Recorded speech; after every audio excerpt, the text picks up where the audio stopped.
Hi guys, welcome to my channel Anshu's Education Corner. This is me Anshu once again with all of you with a new video. और आज की video में हम बात करेंगे MNS 2025 के बारे में। जी हाँ, मिलिट्री नर्सिंग सर्विस के थ्रू अगर आप भी BSc नर्सिंग करना चाहते हैं तो 2025 में और आप चाहते हैं कि कंप्लीट इन्फॉर्मेशन आपको मिले तो ये वीडियो आपके लिए काफ़ी ज़्यादा हेल्पफुल होने वाली है।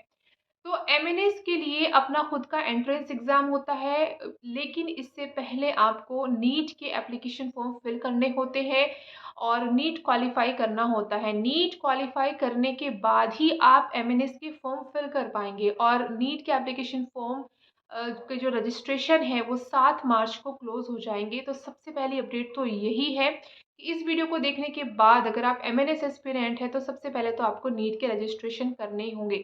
अगर आपने ऑलरेडी नीट के रजिस्ट्रेशन कर लिए हैं तो इसके बारे में आप जानना चाहेंगे कि एमएनएस के एग्ज़ाम कब होगा, एमएनएस के खुद के एप्लीकेशन फॉर्म कब रिलीज़ होंगे और आगे सीबीटी और क्या पूरा प्रोसेस रहता है, तो वो सभी चीज़ें मैं इस वीडियो में आपको डिटेल में बताने वाली हूँ।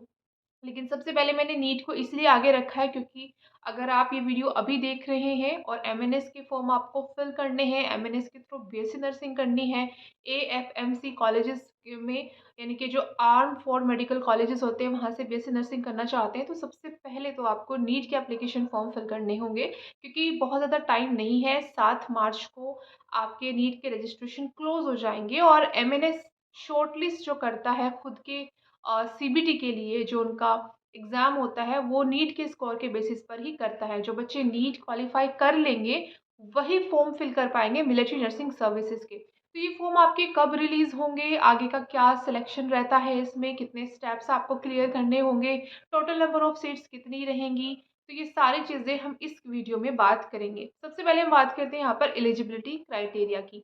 तो मिलिट्री नर्सिंग सर्विस में सिर्फ फीमेल स्टूडेंट्स ही एलिजिबल होती हैं। जी हाँ, सिर्फ फीमेल जो स्टूडेंट्स हैं वही बीएससी नर्सिंग कर सकती हैं मिलिट्री नर्सिंग के थ्रू।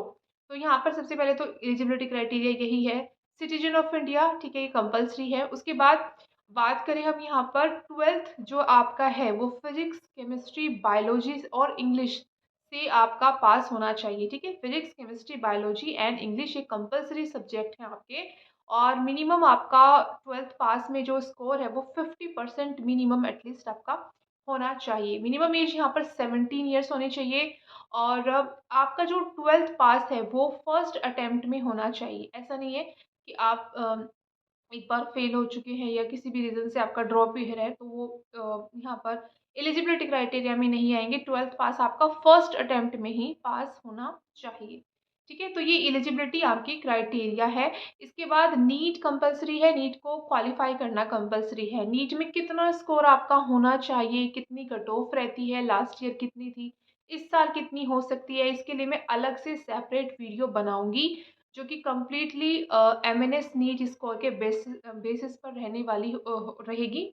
अभी फ़िलहाल की वीडियो में हम एलिजिबिलिटी की बात कर रहे हैं, तो यहाँ पर आपको नीट क्वालिफ़ाई करना होगा, ठीक है?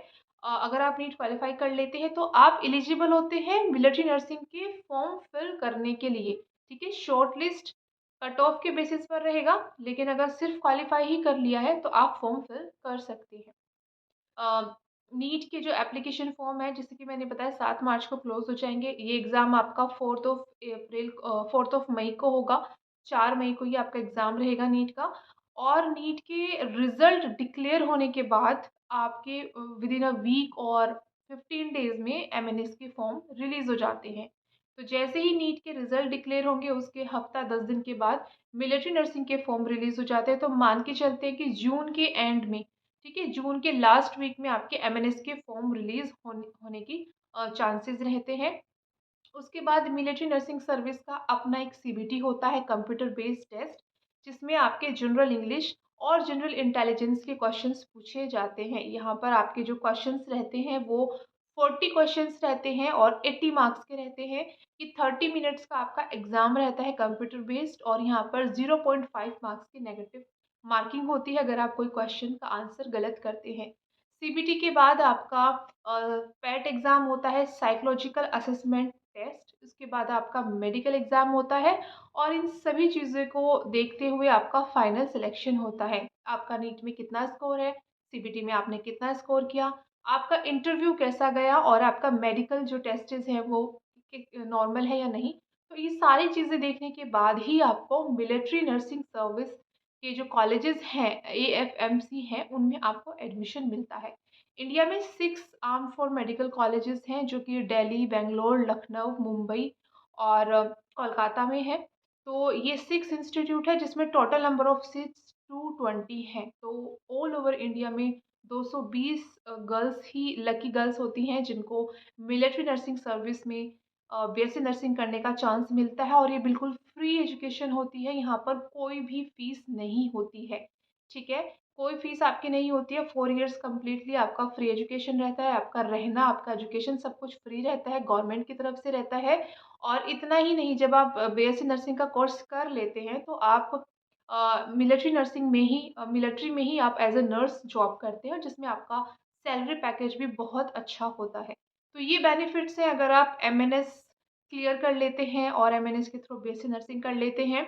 तो अगर आप अभी परसुइंग है 12th यानी कि आपके बोर्ड चल रहे हैं तो बिल्कुल ये फॉर्म आप ज़रूर फिल करें। लेकिन इस बात पे मत रहिएगा कि एमएनएस के फॉर्म जब आएँगे तभी आपको फॉर्म फिल करने हैं।